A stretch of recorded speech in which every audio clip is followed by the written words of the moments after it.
Hi, everyone, and welcome back to No Time for Neutral. I'm your host, Georgia Hawthorne. And I'm Andy. Andy, it is such a hot summer. I'm melting. So hot. And I know that the East Coast was ridiculous 2 weeks ago or whatever, but it's still July. Yeah, we still have August to get through. I feel like that's when it usually gets really hot, is August. It is, at least in Montana. But yeah, we're hitting close to 100-degree days. I'm about to get this weekend in eastern Montana, and they're expecting over 100-degree days. I saw that Miles City hit 114 a couple of weeks ago, which is wild. Forsyth, so just down the road from Miles City, hit 118, which set a record for the hottest recorded day in Montana. That's crazy. Yeah. I'm melting. If it could cool off anytime soon, I'd be very grateful. But while we're all roasting here in Montana, Congress is up to their usual shenanigans. This probably surprises nobody. But this week the House did pass a pretty big piece of legislation that we've been waiting for. It's called the NDAA. It's the National Defense Authorization Bill. It's essentially the policy that goes behind the defense budget and how all that money works in practice. And this version that they passed costs $1.15 trillion. Oofta. Not a million, not a billion, but $1 trillion, which is about a 50% increase from this year's level of funding. So we just don't need to be spending that much money on anything, frankly. Hello, here's the liberal sounding like a fiscal conservative, but the military does not need $1.15 extra trillion. So this bill is basically to fund the war in Iran. Yeah. Continue funding the war in Iran, right? Plus additional pork things that they put in there. Okay. Yep. So the main intent is to bolster funding and resources for the war. I've seen a couple of headlines that we're starting to just run out of equipment because we've been doing this for so long, and it's not like we really prepped for it. Yeah. I mean, Congress didn't authorize this war. Trump just took us to Iran and started bombing shit.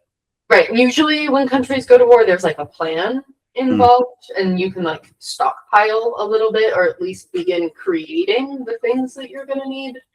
And we had no plan when Trump just up and decided that we were going to go back to the Middle East.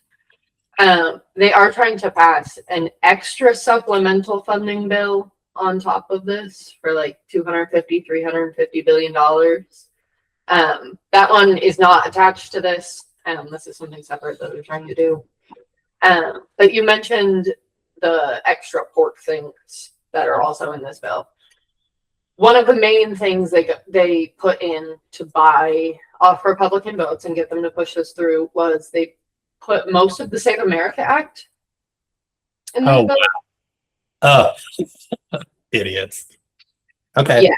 Yeah. So I'm not sure what that has to do with defense, really, or the military. But they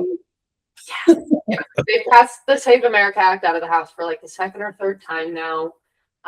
Still doesn't seem like the Senate has any appetite of taking it up, though. Especially with that in there. Right.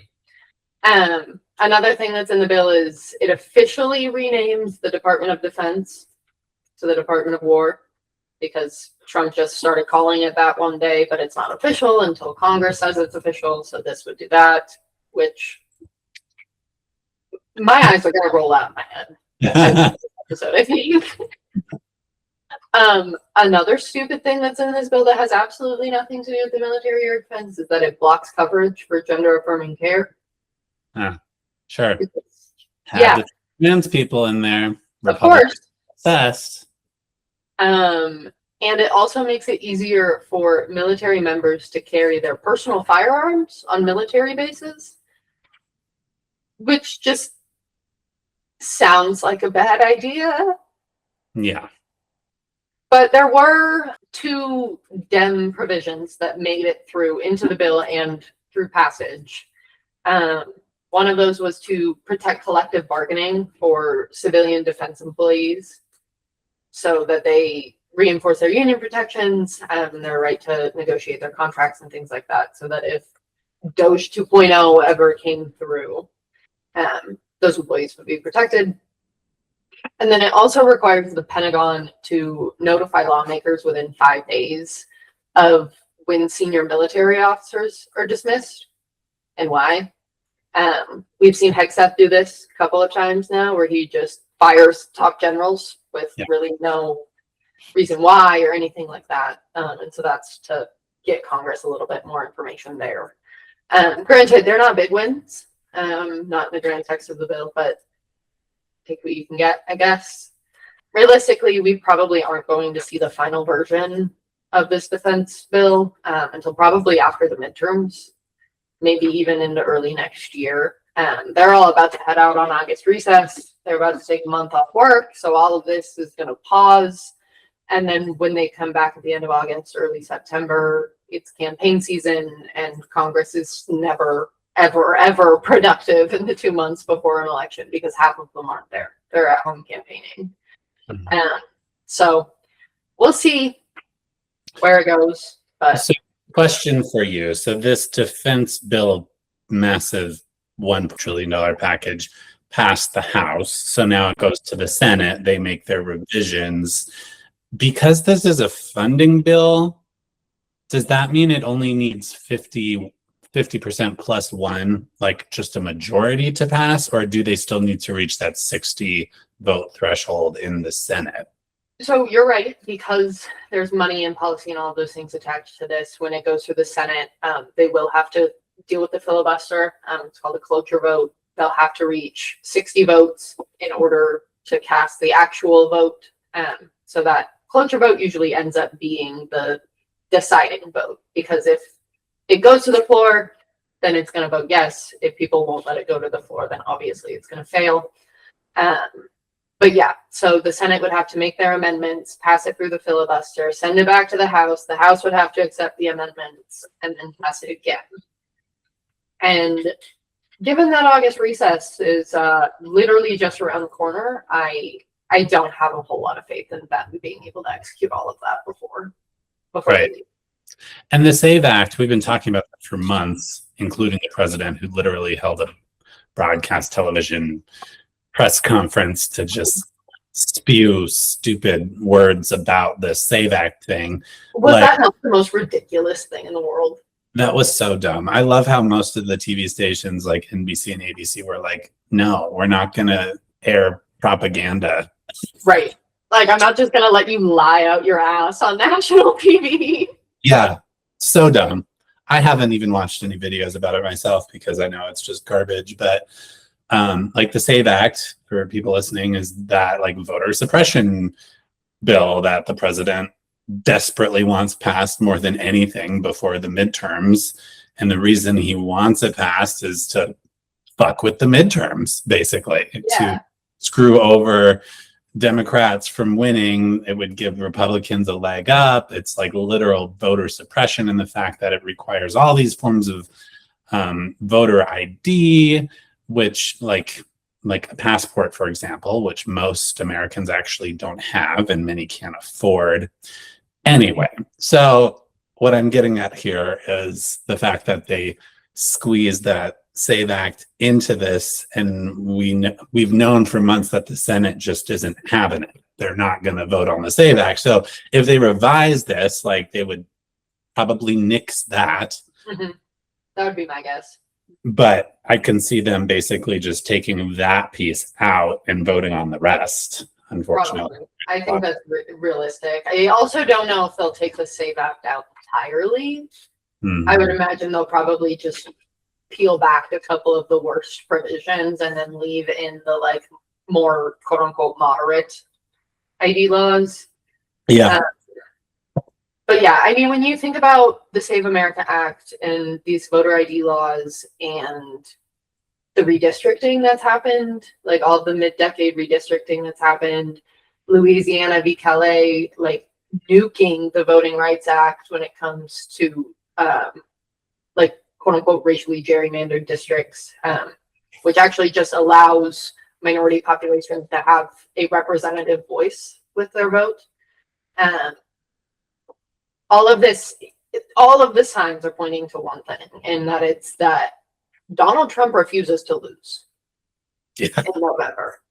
And he doesn't really care how that happens, whether that be through not letting mail ballots go out because we're doing it through the Postal Service, whether it's diluting Black votes in the South, whether it's not letting people vote because they don't have the right last name on their ID. Mm-hmm. All of these things are just blatant voter suppression. There's nothing else I can really say about it. Yeah, this president is willing to go to great lengths to suppress the votes of Democrats in this country. I mean, do we need to remind everybody of January 6th? Like, that's what happened the last time he thought the election didn't go his way. Yeah. I don't know. I don't have a crystal ball. I would advise you to put your seatbelt on and to check your voter registration. Maybe multiple times between now and November. Because Lord knows Chrissy Jacobson's been messing with the voter rolls. The feds are up to no good. It's kind of on us, even though it shouldn't be, to make sure that all of our ducks are in a row, because we have to show up this November. Otherwise, this is the future, is more of this. Totally. And here's a great opportunity just to give a shout out and kudos and thank you to like election workers across the country, because it's not necessarily a fun job. And these days it's basically thankless because our own president doesn't have faith or trust in these people, right. You know, and they're like our own American citizens that are just going out of their way to make sure the election is accurate and done well. And most of them are working for free. And like, there's never been widespread voter fraud in this country. We know that. Ever. Yeah. Anyway. Oh, it's so annoying. I know. I've got one more bit on voter ID laws. Today, I am shouting out one of the last honest Republicans out there, Representative Thomas Massey. He went on Twitter yesterday exposing his own leadership for yet another game they're playing in Congress. So the House took a vote on a stock trading ban yesterday. Okay. And it passed, but pretty much every Democrat voted against it. And when you see that headline, you're like, what? Why would all of these Democrats vote against a stock trading ban? That makes no sense to me.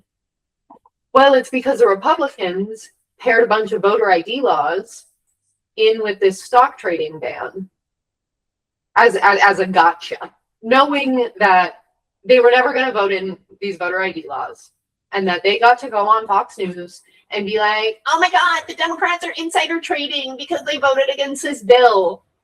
That's not what happened. If the Republicans were serious about banning stock trading in Congress, they would put it forward as a standalone bill without the gimmies, without the gotchas, just ban on stock trading for members of Congress.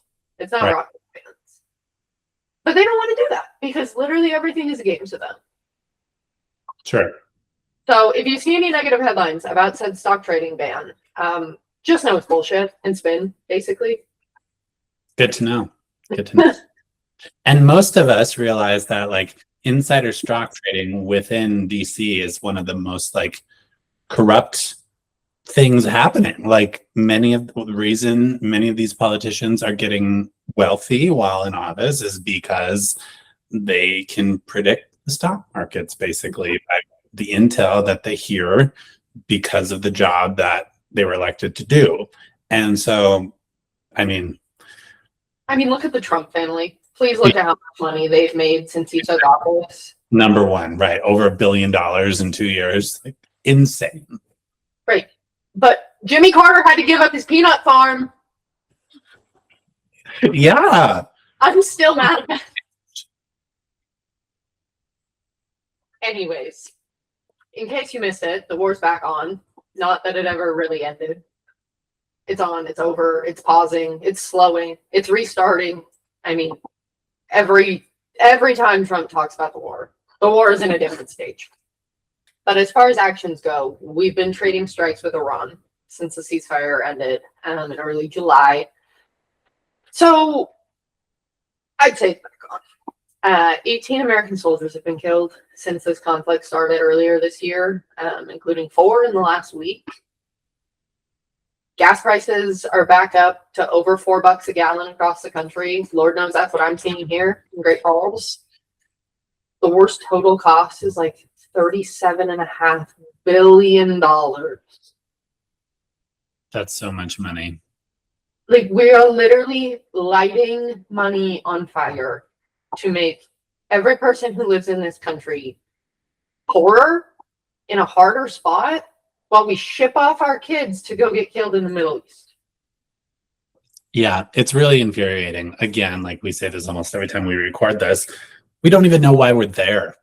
I'm still waiting for an answer. Like, Iran can't have a nuclear weapon. Well, like, we know they don't have that capability anymore, or at least that's what you told us when you like bombed the shit out of them before you started this war. And like, why are we there? We don't know. We're spending billions of dollars. Like, gas is so expensive. Again, it cost me $52.48 to fill my car up yesterday. My car, I drive a Hyundai Elantra. It's yeah, doesn't have a big tank, and it cost me $52.48 to fill up yesterday. I'm pissed. Yeah. But this is another thing I'm pissed about. Our president, the moral authority of this country, went on Twitter, and he thought it would be cute, I guess, to post a list of like the death tolls of American wars in the last century. Fucking asshole. Like, I think, what is it, 18 service members have died. Like, it's terrible. But then he's like, well, 52,000 died at Vietnam. Like, it doesn't matter, sir. Death could have had 0. It's bad, right? Like, and it's also really offensive to those military people's families to spew bullshit like that. Just because, like, dying American service members is bad, and he's in a position where he could prevent that from happening. Yeah. So anyway, that's what's got me real angry today. Yeah. So Trump, notified Congress of the war restarting on July 7th.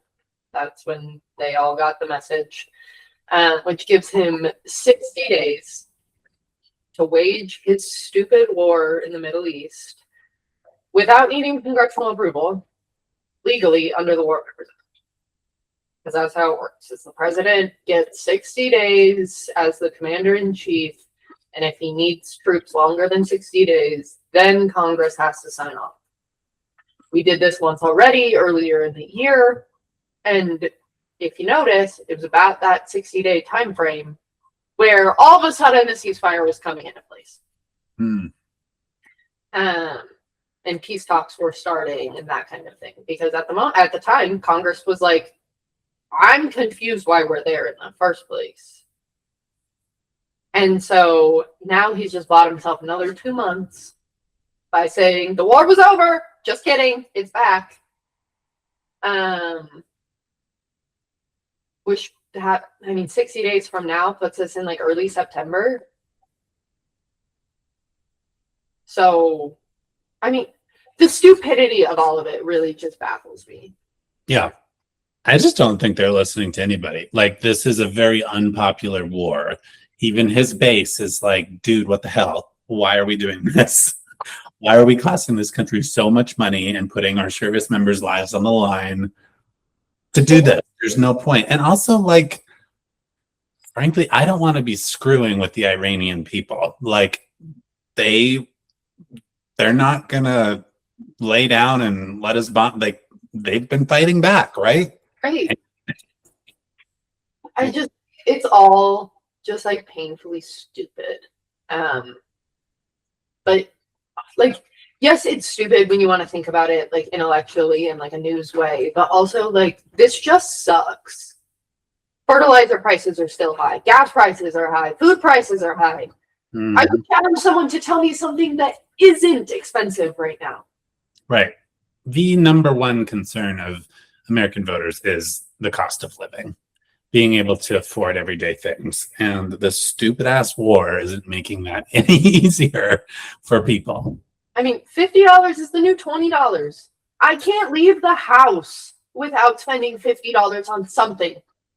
Like I said, spent $52.48 on gas yesterday. Literally. You remember when all of this started and Trump and JD Vance told us that we would see prices start to fall by the end of the summer? It's about that time. Clock's It's ticking. almost August. Mm. Don't worry, we've got shitty Republicans at home too. Gianforte, our lovely governor, recently had a press conference with the governors of Wyoming and Idaho, also Republicans, along with Trump's Secretary of the Interior, which this is just a real star-studded lineup, to announce that Republicans, their next public lands target is the grizzly bear.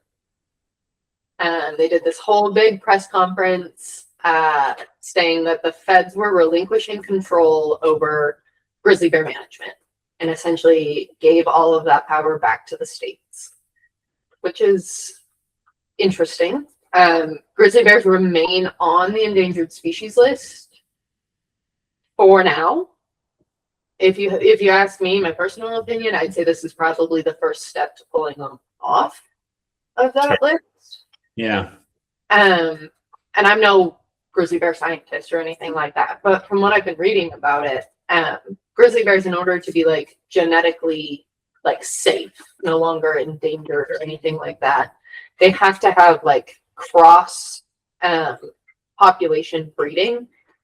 And right now we've got a big population of grizzly bears up in like the northwest corner into like the High Line, and then there's the chunk of grizzly bears down by Yellowstone. Mm-hmm. And while their numbers are doing well, they haven't really connected the like in between. So we have a lot of grizzly bears, and it's easy to be like, oh, well, there's lots of them, they're fine, but they're staying in these genetic pockets, and there's really no crossing between them, which makes them more susceptible to going extinct, as I understand it. Sure. Well, and back in the day, before human, like white settlers had come to Montana, like the grizzlies roamed everywhere. Mm-hmm. Like I remember in school learning about Lewis and Clark during the big 200th anniversary, and right south of my hometown of Culbertson on the Missouri River is where they encountered a grizzly bear. And to like think of like way over in eastern Montana, practically to North Dakota, is where they encountered their first grizzly. Mind-blowing. Crazy. Like, yeah. I crossed the divide and I'm like, oh, I'm safe. Yeah. But the federal government also rescinded permits, like protection permits, in endangered species habitats, essentially allowing for mining, drilling, development in the habitat of endangered species. So we're giving control back to the states. We remember how this went with abortion, right? They give the power back to the states, and then they open up the habitat for mining, drilling, and development. And we're just supposed to trust that it'll all be fine. So I'm assuming that's what this is all about. So by doing that, they can be open for mining and drilling and development. Essentially. And also, like, let me get this straight. We're going to give the power of whether grizzly bears live or die to Gianforte, the guy who illegally trapped and killed a wolf a couple of years ago, and then like bribed the fish and game guy to get him off. Yeah. No, that guy. He's the one we want in charge. No. So, I'm pretty sure he's a bobcat, so I don't think he's very friendly to the grizzlies. You are right. He definitely is a bobcat. He hates us a lot.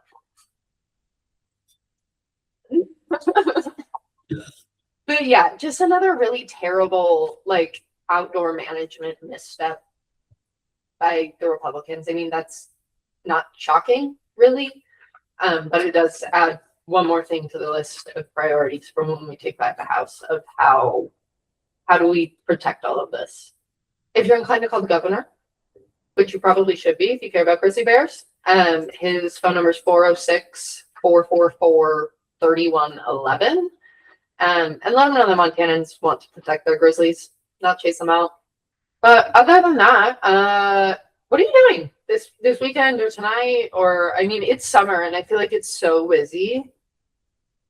So much to do this summer. Yeah, tonight I'm going to a big shindig. Sam Forsteg's got a big campaign fundraiser tonight, and apparently like over 200 people have RSVP'd, which just goes to show like how much momentum is in this Western District congressional race. So for those that don't know, our Democratic nominee for the Western District is Sam Forsteg. Big fan here. And he needs your donations. So come to the fundraiser tonight. Yes. If you're in Missoula, make sure you keep an eye out for Sam's events. Anywhere in the Western District, anywhere in the state, really, make sure you're looking out for where your candidates are going to be. Make sure you get in, try to meet them, ask them questions. Even if you know that you're already going to vote for them, help your candidate improve. Help them perfect their speech when they're talking to maybe more persuadable voters, maybe someone who hasn't decided. It's just going to be a big team effort for the next 104 days, I think. Yeah, we're almost to the 100-day countdown. Sunday. Crazy. Wow.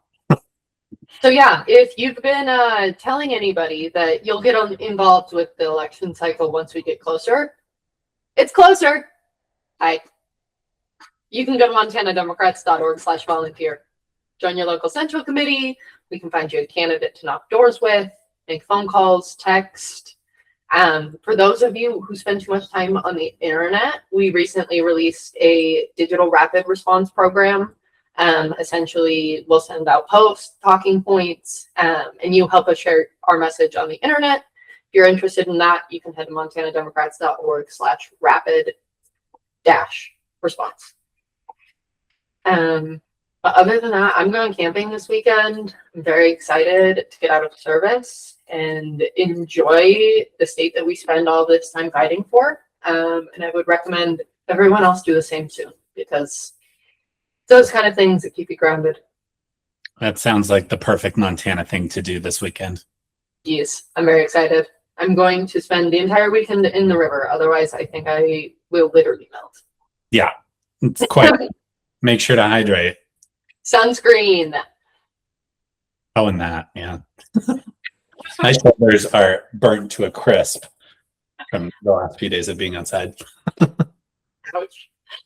All right, folks. Well, call the governor, protect the grizzly bear, check your voter registration, wear your sunscreen this weekend, and we'll see you soon. Bye. See ya.